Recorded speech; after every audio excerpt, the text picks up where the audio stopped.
I'm Catherine. Over the next 3 short videos, I'm breaking down the EU-Mercosur Agreement and what it really means for beef.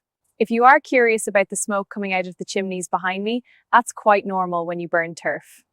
There's a lot of noise around this deal, so in this series I'm focusing purely on the facts, the standards, the economics and the real-world impact. Let's start with the foundation, EU food safety rules. The European Union has some of the strictest beef import standards in the world. These were heavily strengthened after the BSE crisis in the 1990s. We remember the mad cow disease era. By 2006, the EU introduced a fully harmonized hygiene framework, which means any beef entering the EU must come from approved plants. It means these plants must meet EU equivalent production standards and be fully traceable from farm to fork. Brazil, for example, has been formally working within that system since EU-Mercosur negotiations began in 1999. So we in Ireland have been importing Brazilian beef for years. In fact, we imported over 6,000 tons in 2006 alone. In 2002, it introduced SIS-BOV, a cattle traceability system designed specifically for EU, but compliance hasn't always been smooth.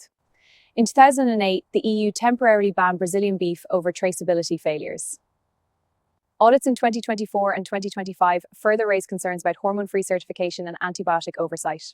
It led to export suspensions and product recalls. In response, Brazil has launched a national bovine traceability plan. This will make individual animal identification mandatory by 2032.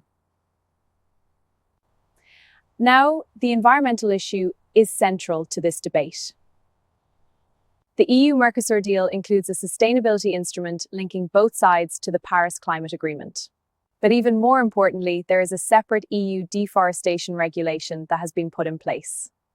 It requires that any beef sold in Europe must prove it was not raised on land deforested after December 31st, 2020. The producers must also provide GPS coordinates to verify compliance, which essentially requires the use of satellites. Brazil reports significant recent reductions in Amazon deforestation. However, critics argue enforcement remains the key question. And of course, whether global deforestation actually falls or simply shifts elsewhere.